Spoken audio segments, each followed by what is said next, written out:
Rhif yr emyn, 476. Dos dywed ar y mynydd, ledled y bryn ac ym mhob man. Dos dywed ar y mynydd am eni Iesu Grist. Tra gwyliau y bugeiliaid y praidd drwy'r noson hir, yn syth o'r nef, disgleiriodd goleuni dwyfol clir. Fy mraeth yn wylwyr cason ar furiau dinas Duw, am rhawd fi Gristion eiddyl mor dedwydd yw. Rhif yr emyn, 476.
Da ni'n darllen yn llyfr y proffwyd Eseia, ac yna yn y llythyr at y Philippiaid.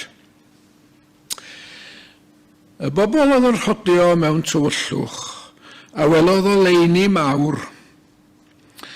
Y rhai a fi'n byw mewn gwlad o gaddig didew, a gafodd lewyrch golau. Canys bachgen a aned I ni, mab a roed I ni.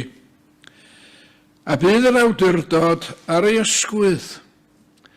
Fe'i gelwir cynghorwr rhyfeddol, Duw cadarn, tad bythol, tywysog heddychlon.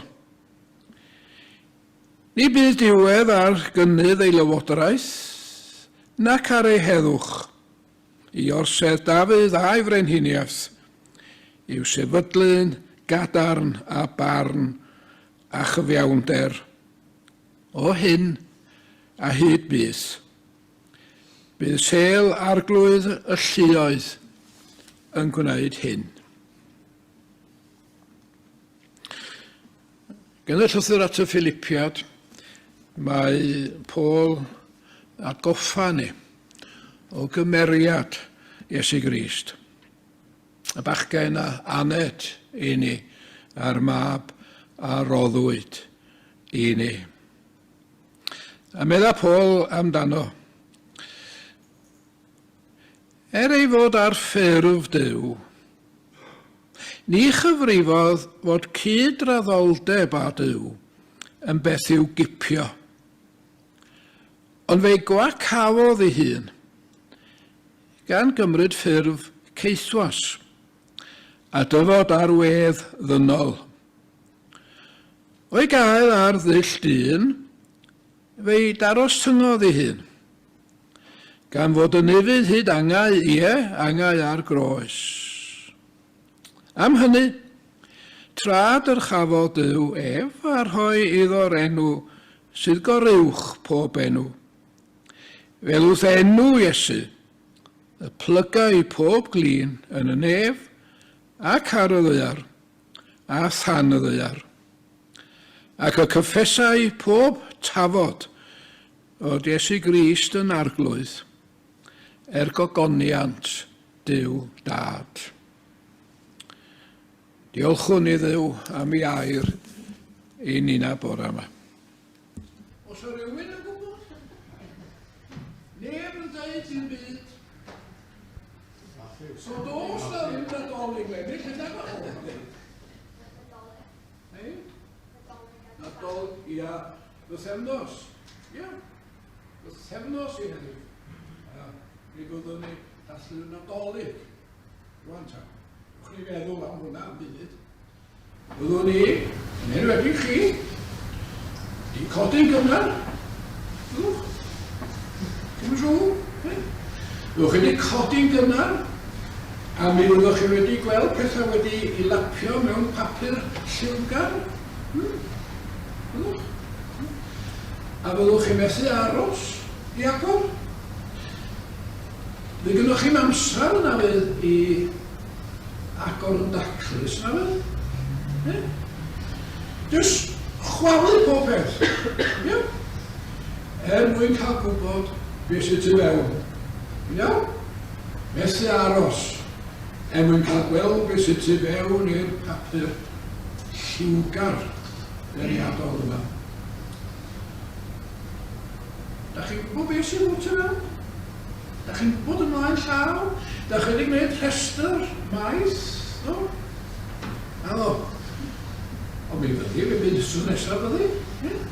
Ia. Wedi gwneud rhestr maith i bydd wrthos nesaf. A bydd o'n gyffroes yn bydd. O fydd o'n gyffroes. Bydd o'n gyffroes iawn gweld cydiod yn y papur lliwgar wedi chwalu o a wedi gweld beth yw'r cyfrinacha sydd tu fewn. Byddwch? Byddwch. Wrth gwrs byddwch. A byddwch chi'ch bod trwy'r dydd. Trwy'r dydd. Dydd Nadolig. Dwi eisiau just deitho chi fod na anrhegion na fedrwch chi mo'i lapio mewn papur lliwgar. Bod na anrhegion na fedrwch chi'n hyd yn oed i gweld nhw. Yn iawn. Bod na fath anrhegion mae'r rhaid i chi teimlo nhw.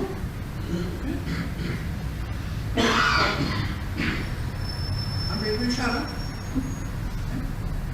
Dwi'n siarad am un anreg arbennig, a'r anreg hwnnw ydy yr anreg hwnnw ydy dechrau efo cariad. Fedrwch chi'n lapio cariad mewn papur, fath pa mor liwgar di o'na fedrwch. A fedrwch chi mo'i chwalu o ar draws. Ond eto, mae o'r peth pwysica un mewn bywyd. Mae yna gymaint o bobl yn drist y dyddiau yma, achos neb rach meddwl amdanyn nhw ac yn ei caru nhw.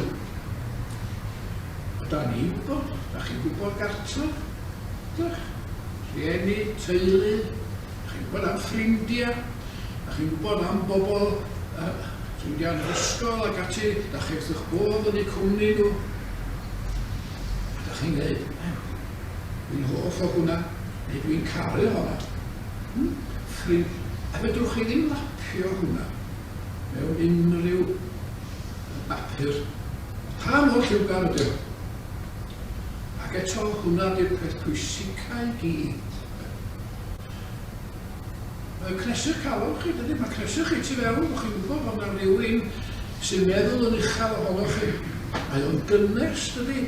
Yna pan da chi'n dris, a da chi'n meddwl, dyna'r person sydd yn caru fi, ac sy'n hoff o hwnna i, ac sy'n gofalu amdana i. Mae o'n cnesu chi tu fewn, a mae'n eich chi deimlo, mae'n eich chi deimlo saff, yn ydy, da chi'n marach pen eich hun. Dwi'n chi'n lapio cariad mewn papur lliwgar. Ac eto, mae o yno, a da chi'n deimlo fo, a da chi'n gwybod bod o fel craig. Fel craig yn ydwch chi ddibynnu arno. A dyna beth da ni'n nasu, ynddo?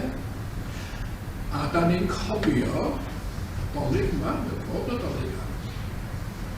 A mae Dduw yn creu ni, a mae cariad ydi o. A bod hwnna'n mor gadarn ac mor sicr a fedrwch chi ddibynnu ac adeiladu'ch bywyd arno fo. A mae yna un gair, does?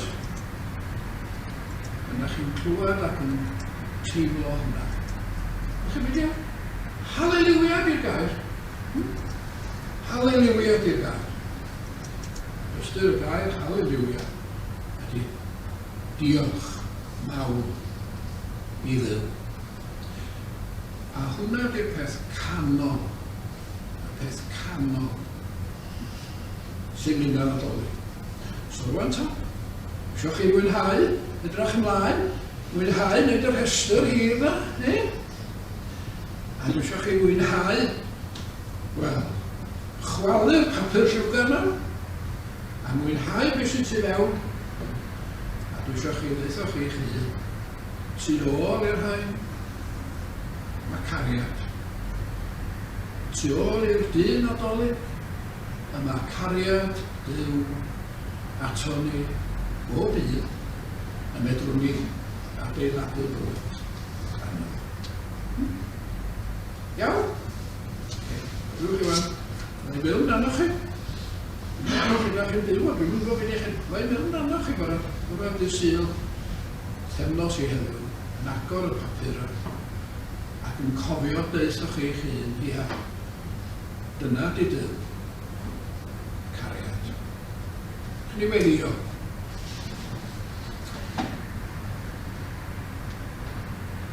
Da ni wrth y bodd ein tad yn edrych ar y byd o gwmpas a gweld y lliwia, a gweld y tymhora, yr haf o'r buan, y dref o'r gwanwyn. Da ni wrth y bodd yn edrych allan yno.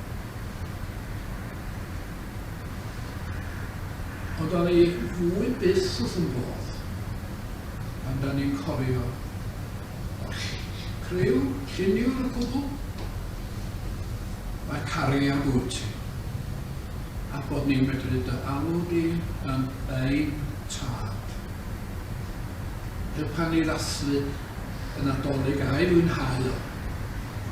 A chofio'r anreg mawr ti di roed i ni yn Iesu Grist, sy'n dysgu ni ein tad a gwynwyd yn y nefaid. Pan ni ddathlu'r Nadolig, y llawen yn enw Iesu Grist. Amen. Dyna ni, chi'n mynd i'r sgwrsyn hyn? Da chi'n mynd i mwynhau paratoi'r gwasanaeth ar gyfer sy'n nesaf? A da chi'n mynd i mwynhau arwain y gwasanaeth sy'n nesaf? Dydych? Na, iawn chi. Diolch yn fawr chi.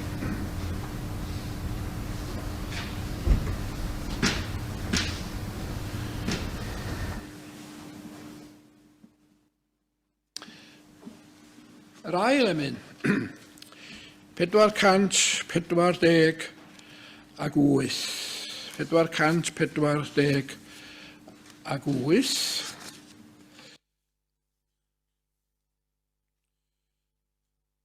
Welen gwawrio ddydd i'w gofio, gen i seilo gorau swydd. Weled ddynion, mwyn a moddion, ddont arhoddion iddo'n rhwydd. 448.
Gweddiwn.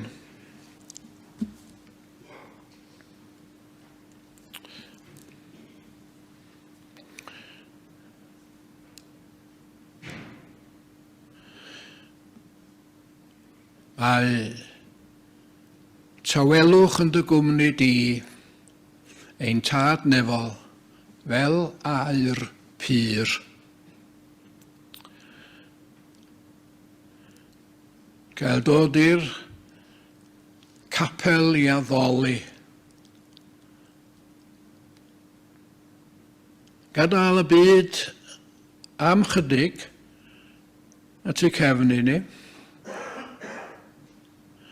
Y sŵn y prysurdeb yn mynd ar dod, y pryderon a'r gofalon, y gofidiau a'r tensiynau. Gadael rheini ar ôl, a dod i'r llonyddwch a'r tawelwch, lle rwy ti. Ydyn ni mor ddiolchgar am y munudau'r rhain. Ydyn ni mor ddiolchgar y bod ni medru ymdawelu ac ymlacio. Mor ddiolchgar bod ni medru gadael i densiynau bywyd, lacio i gafal arno ni. A ni'n cael edrych ar brydferthwch yr arglwydd. Ac mae'n gweld dy brydferthwch di ein tad. Yn yn hysgogi ni ac yn cyffroi ni. Yn gwefreiddio ni, wir. Ac am hynny dwedwn ni na bendigedig yw yr arglwydd ein Duw. Bendigedig wyt ti yn dy greadigaeth rhyfeddol, yn ei ffatryma, yn ei harddwch, yn ei chyfanrwydd, ynghyd perthynas gwahanol rannau o natur a'i gilydd. Gwelwn ni na law celfydd ein tad nefol, a molwn di. Ar adeg hon o'r flwyddyn, yn ni'n paratoi ddathlu gwyl y Nadolig. Mor brydferth wyt ti yn dy holl ffyrdd. Mor brydferth yn hanes yr Hen Testament. Wrth i ti arwain dy bobl i borfeydd gwelltog, dy gwmni di dy hun,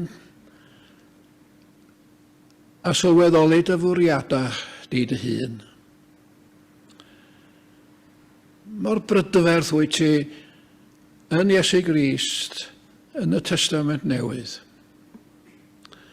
Y cariad roddodd ei hun, ac sy'n dal i roed ei hun.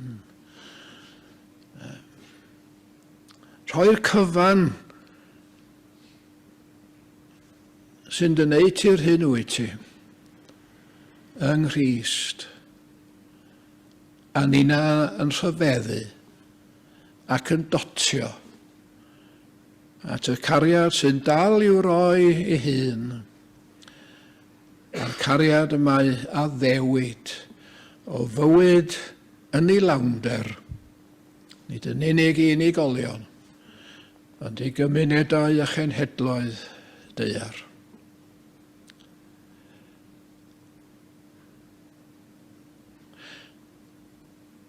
Ac yna ein tad, dathlwn y gobaith, ei ddynoliaeth a'r greadigaeth sydd yn Iesu Grist ein harglwydd. Madda i ni, nad ydyn ni fel dy bobl bob amser ddim yn arwyddion clir a theilwng o'r gobaith hwnnw. Madda i ni gymaint yn troi o'n cwmpas ni, a chyn lleiad yn troi o'th gwmpas di. Ac mae edrych ar hanes ac edrych ar fywyd yn dyddiau ni.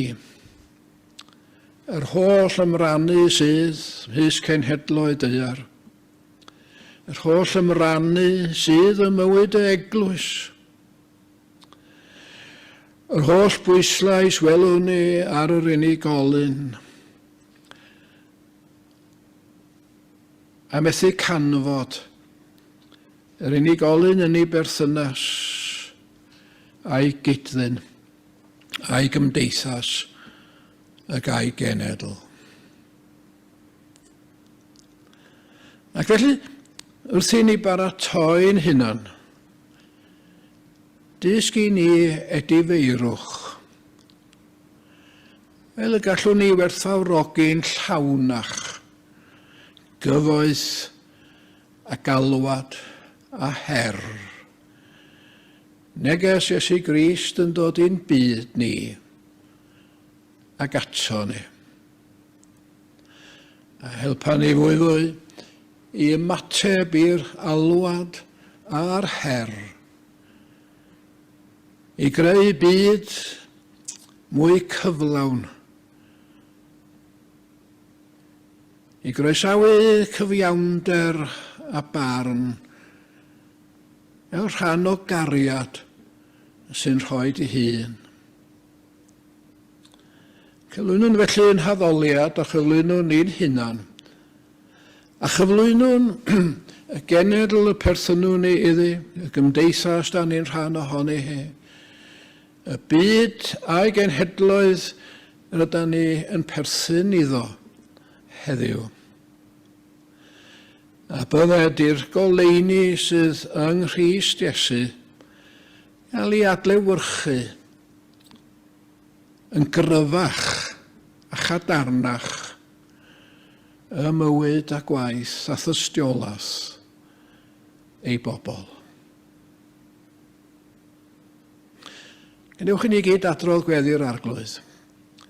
Ein tad, yr hwnnwyd yn y nefoedd, sancteiddio'r dy enw, deled y deyrnas, neler dy wyllus, megis yn y nef felly ar y ddaear hefyd.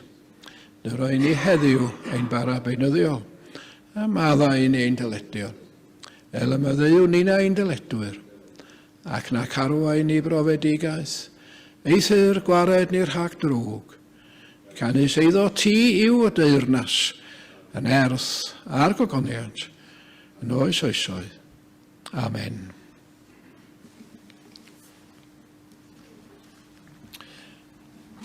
Pedwar 153 ydy'r emyn nesaf. Oedd i'r gelwch mawr diwioldeb, diw natur dyn. Tad a brenin tragwyddoldeb yn natur dyn. O holl ryfeddodau'r nefoedd, dyma'r mwyaf ei ddyfnderoedd.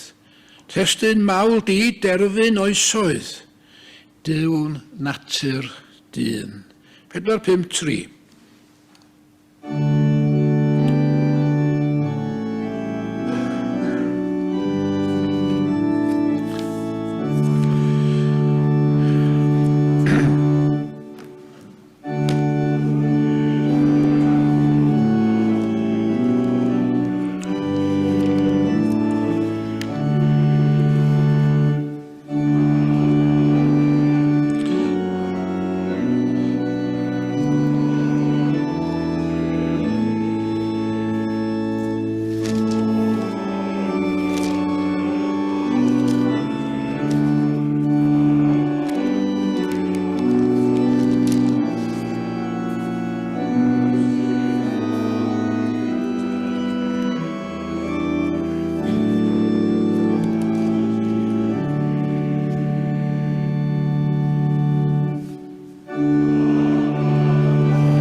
A ni na bythefnos i ffwrdd o ddathlu'r Nadolig.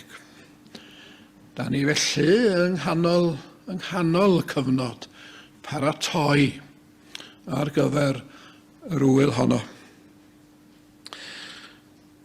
A'n hestyn ni bore yma yn annisgwyl wrach. Efengil Marc y benod gyntaf ar 15fed adnod. Edif ar hewch a chredwch yr efengil. Edif ar hewch a chredwch yr efengil.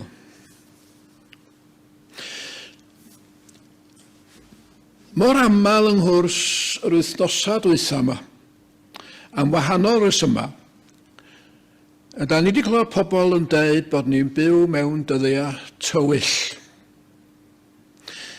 A mae dyddiau tywyll rheini yn troi o amgylch pethau sy'n digwydd o'n cwmpas ni. O'n cwmpas ni ar yr ynysoedd rhain, o'n cwmpas ni hefyd ym mywyd y byd drwyddo draw. Sefyllfa wleidyddol, sefyllfa economaidd, sefyllfa cymdeithasol. A fedrwn ni gyd fod yn dweud rhywbeth, os o'n ni'n cael seiat bore yma, am y gwahanol feisydd yna. Da ni'n teimlo sydd yn gorgyffwrdd â y bywyd yda ni'n fyw, yn ei fyw. Ac am ei bod yn gorgyffwrdd â ni, maen nhw'n peri i ni llawer o ofid a llawer o dristwch, a weithiau llawer o anobaith. O'n i'n siarad nithiwr hefo tad ifanc. Oedd yn ofidus am gyflwr byd a'i bethau. Ac yn dweud yn glir iawn, mae dynoliaeth wedi colli ffordd. Yng nghanol darganfyddiadau gwyddonol a thechnolegol pell i cyrhaeddiad, i ofid o am ei blant a'i dyfodol.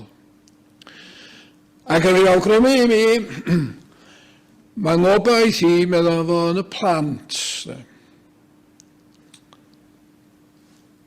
Ac o'n i'n teimlo, mae'n dibynnu beth sy'n bwydo meddyliau a chalona plant, dydy? I feddwl am iddyn nhw fod yn creu gwell byd ar gyfer y dyfodol.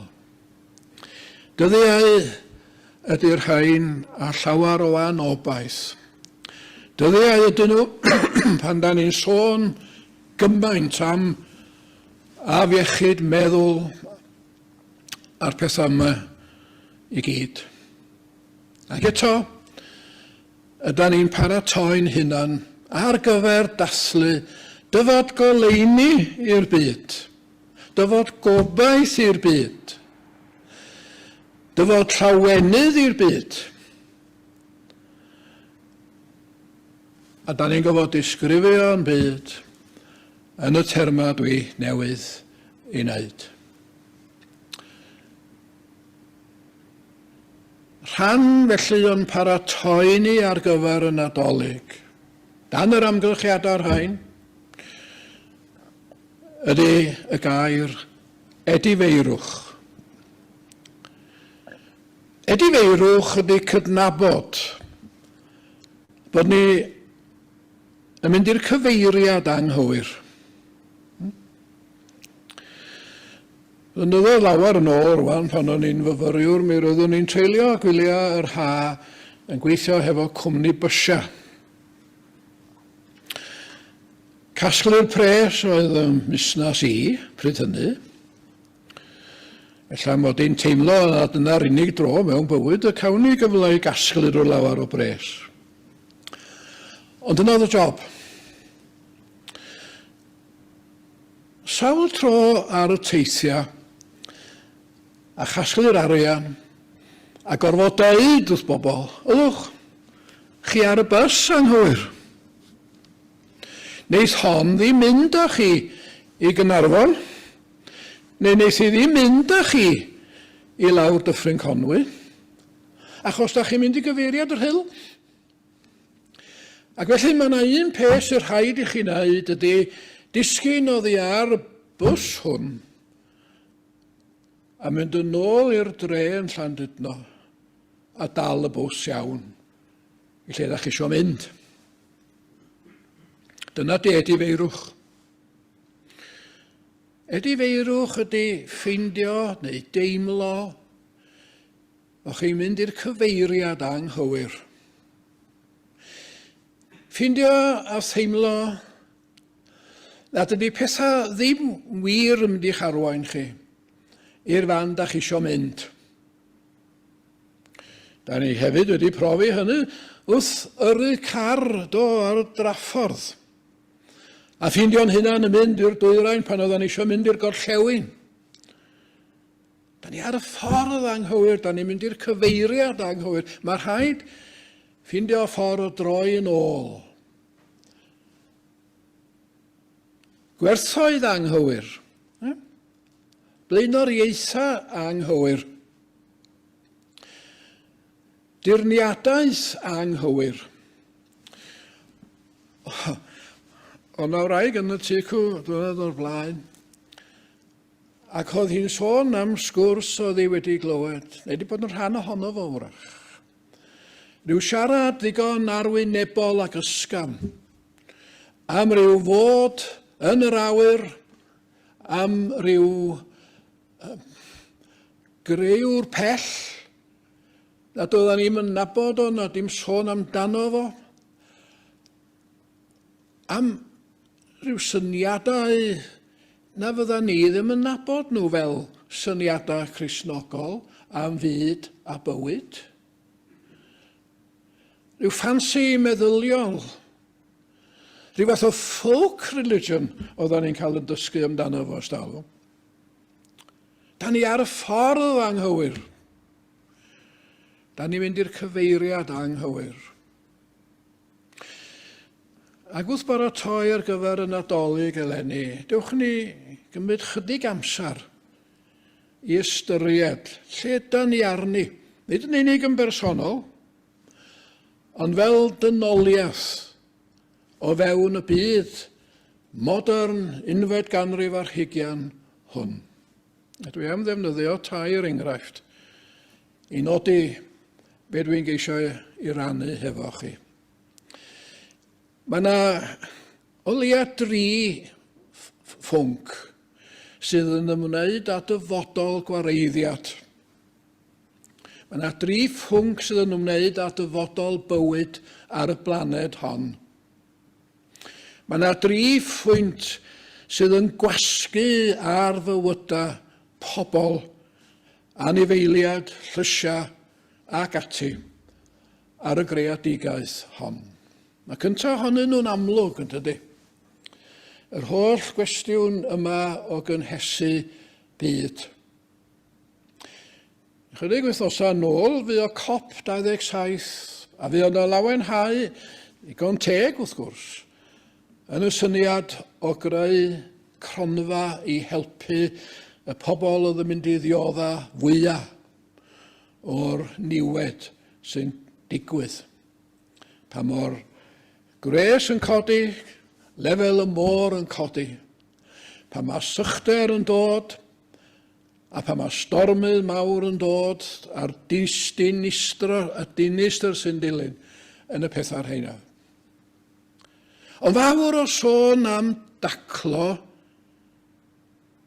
gwraidd y drwg. Gwraidd y drwg, sef yn cam ddefnydd ni o greadigaeth Dew. Da ni'n gwybod y ffeithiau, da ni'n eisiau ailadrodd nhw.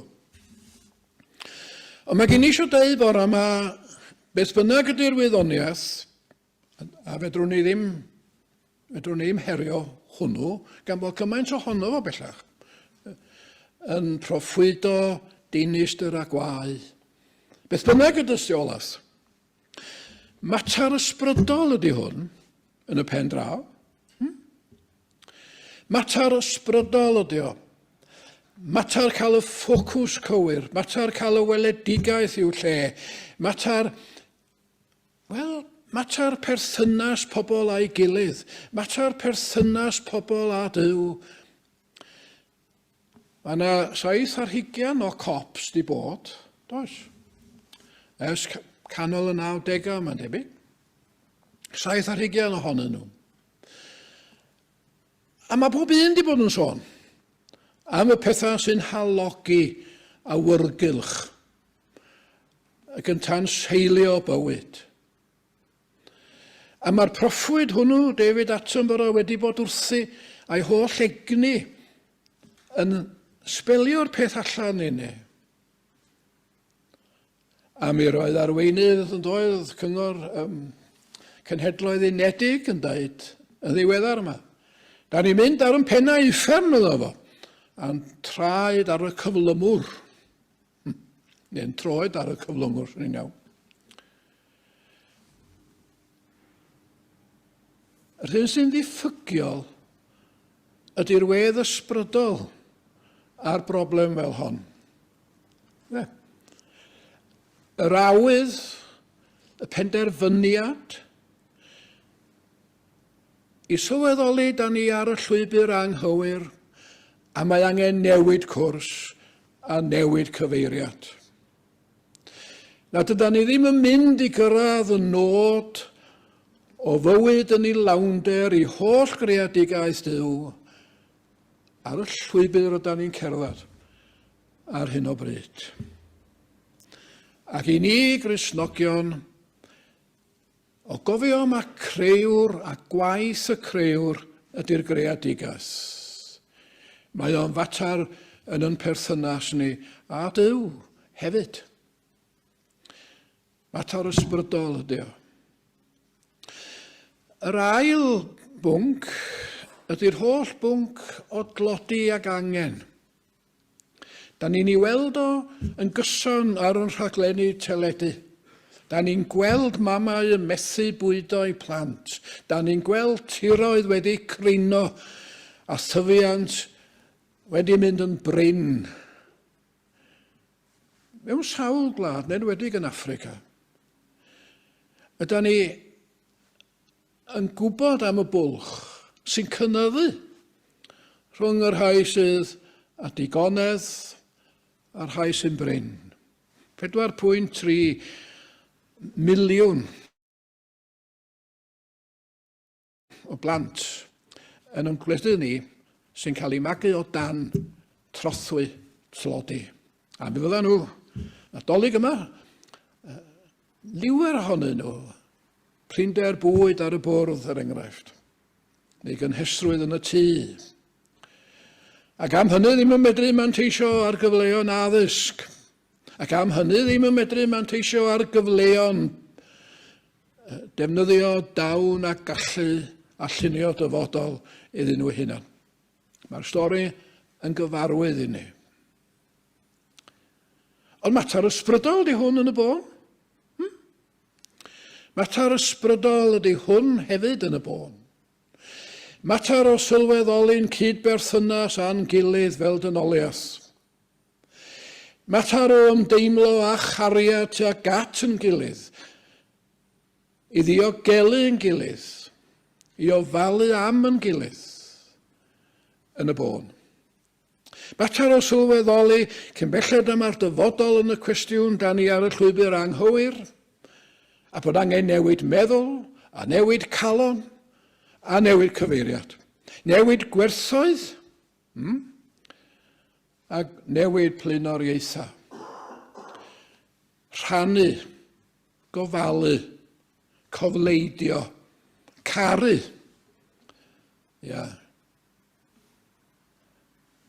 A'r peth ar rhain sydd yn arwain at fywyd yn ei lawnder, sy'n herio ac yn cysuro,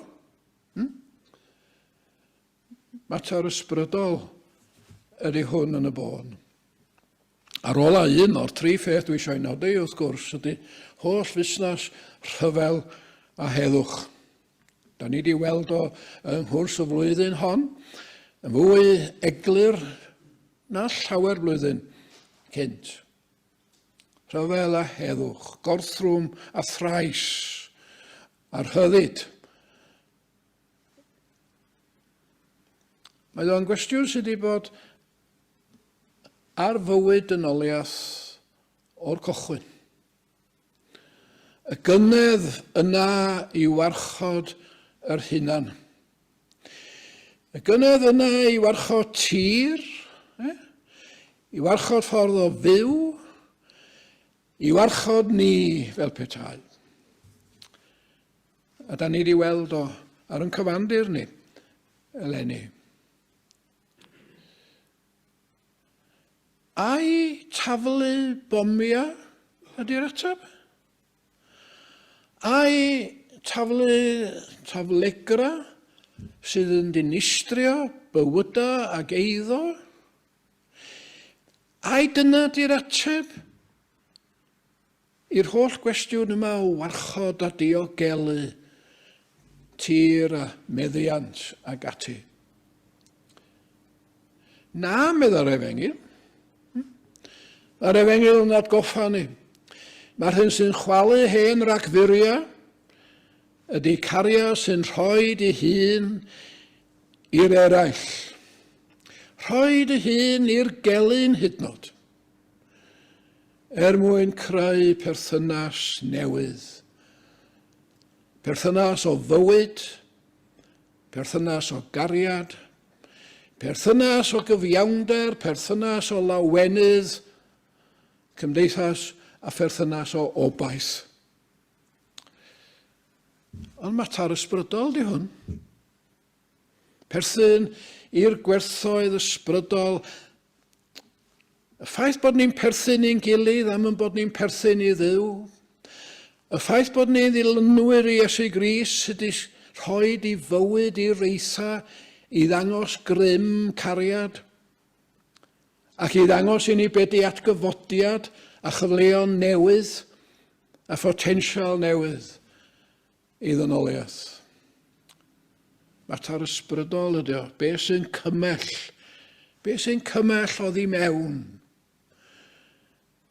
Mae'r cymhellion ni oddi mewn fel pobl Iesu Grist yn gymhellion o gariad a gofal, rhoid yn hunan i eraill. A dyma neges Iesu Grist, dyma neges Bethlehem, dyma neges y Nadolig, dyma neges y presennol ar gyfer y dyfodol, dyma neges pobl Dduw ym mhob oes, a nid lleia yn yn hoes ni. Ac felly ydyn ni baratoi, dewch ni ystyried dipyn o ystyr y gair edifeirwch. Ac o ystyried edifeirwch a ffeindio bod ni ar y ffordd anghywir, mynd i'r cyfeiriad anghywir. Sut mae newid y cyfeiriad? Sut mae bod yn fendith yn yr oes hon? Sut mae bod yn ddisgybl i Iesu Grist yng nghanol y cyfnod anodd tywyll hwn? Yn y dechreuad yr oedd y gair. A'r gair oedd gyda Duw, a Duw oedd y gair. A mae'r nodon yn ei blaen, dydyn sôn am oleuni. A'r goleuni wedi dod i'n byd ni yn Iesu Grist. I newid y cyfeiriad, mae rhaid syllu ar y goleuni.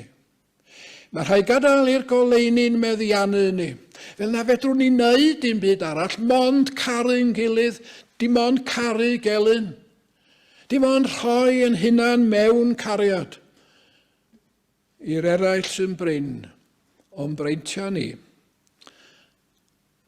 Ac ynglyn â'r materion pwysig sy'n fygwth i ddynoliaeth ac i fywyd. Ynddo ef yr oedd goleuni. Dewch ni baratoi, ac dewch ni pan ddaw dydd Nadolig ddathlu mewn llawenydd. Dewch ni wneud can a dawns ohoni. Oedd y goleuni wedi'n cyrraedd ni, wedi'n meddiannu ni, ac yn disgleirio yno ni ar gyfer y dyfodol sydd o'n blaena ni. Fel y gwel pobl, fawredd Duw yng Nghrist, ffynon y bywyd, ac addewid y bywyd llawn.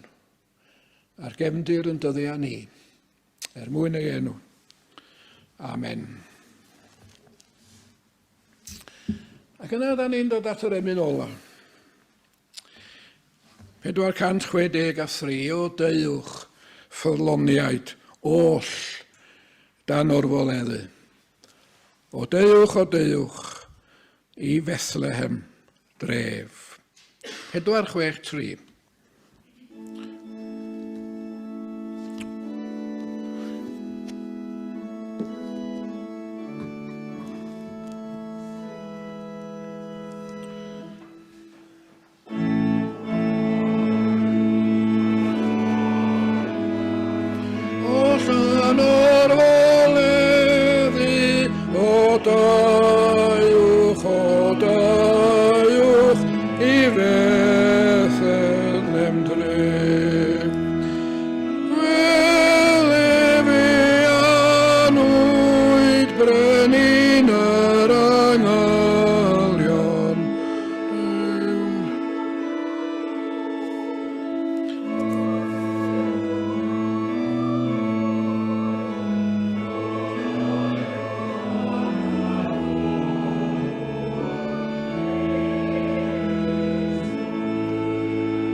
Cenwch angylion, cenwch gorfoleddwch, cenwch wy holl ddinasyddion yn em.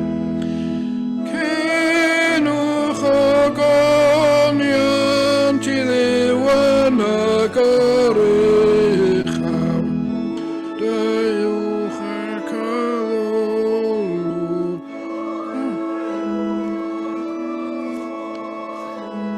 O deuwch ac addolwg, Grist o'r neb. Cenwch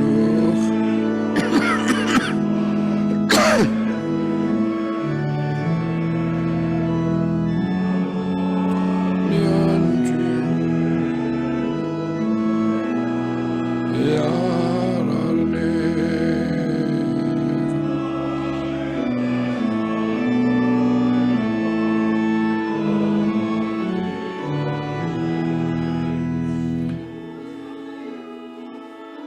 Olwn, odaiwch ac addolwg, odaiwch ac addolwg,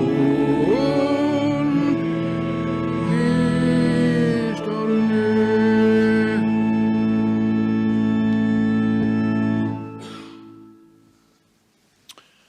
Ar ddiwedd ein hoedfa ein tad, diolchwn am y goleuni sy'n llewyrchu'n y tywyllwch. Diolchwn am y gobaith yng nghanol yr anobaith. Diolchwn am y bywyd, pan mae bygwth marwolaeth yn cau amdanom yn y dyddiau rhain. Helpa ni ddathlu yr wyl. Helpa ni drysori'r goleuni. Helpa ni i adlewyrchu y ffydd y gobaith a'r cariad yn gryfach na gawnaethon ni rioed o'r blaen, fel dy bobl dy hun, fel y lledaena'r wawr newydd, y canon ni amdani ar ddechrau'n hoedfa, ac i ti byddo'r clod, y mawl, y parch a'r bri, bob amser. Amen.